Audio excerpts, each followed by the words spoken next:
सचिन पंडित जी मथुरा से। राधे राधे महाराज जी। महाराज जी, हम अपना जीवन साथी स्वयं चुने और शादी होने तक पवित्रता के साथ रहें तो क्या ये गलत है या सच? बहुत सुंदर है, बहुत सुंदर है। दोनों शादी जब तक ना हो तब तक ब्रह्मचर्य से रहें, पर माता पिता का आशीर्वाद जरूर लें, माता पिता की अनुमति जरूर। जिस माँ ने तुम्हें गर्भ में 9 महीने रखा, तुम्हें पालन पोषण करके इतना बड़ा बनाया, उसके अधिकार को मत छीनिए। दोनों माँ पिता के चरणों में झुकिए कि हमने दोस्ती कर ली है और हम दोनों आजीवन के लिए पाणी ग्रहण करना चाहते हैं। आपकी अनुमति, आपका आदेश, आपका आशीर्वाद चाहिए, इतना जरूर करना चाहिए। ये जो आजकल के बच्चे हैं, मनमानी आचरण माता पिता की एक नहीं मानते हैं, वो बाद में दुख ही पाते हैं, पक्का समझ लो।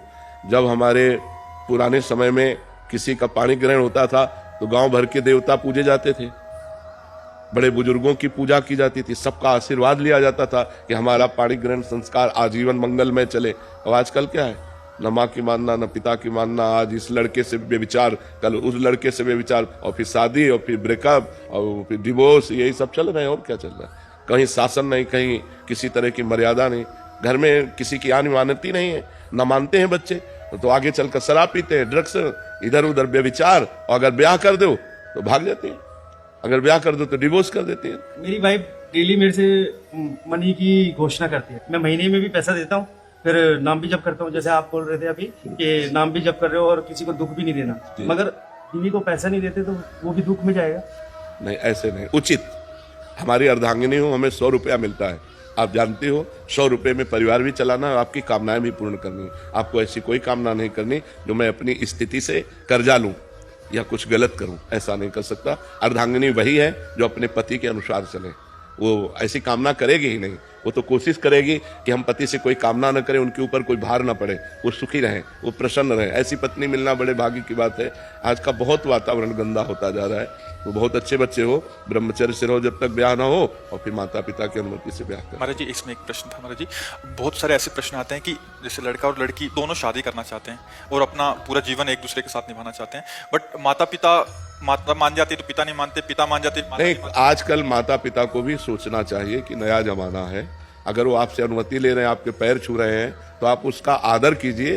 ज्यादा बड़ी वाले बन करके बात करोगे तो फिर अपमान भी हो जाएगा, आपकी बात नहीं मानेंगे। वो बच्चे हैं, नौजवान हैं, तो थोड़ा सा देख लीजिए। माता पिता को भी चाहिए कि अगर बहू और बच्चा दोनों प्रेम करते हैं तो उसमें ये पक्ष नहीं देखना चाहिए, उसमें लड़ाई झगड़ा वाली बातें नहीं मन में लानी चाहिए कि अगर तुम इससे ब्याह करोगे तो हम तुम्हारा त्याग करते हैं, ऐसा वैसा। माता पिता कहते हैं कि हमें समाज का भय है। समाज कोई आज का समाज का तो भय रह ही नहीं गया है। वो माता पिता अब गलत कहते हैं, समाज का भय कहाँ रह गया? पूरे गांव में अगर एक आदमी शराब पी के आता था तो जुतियाया जाता था।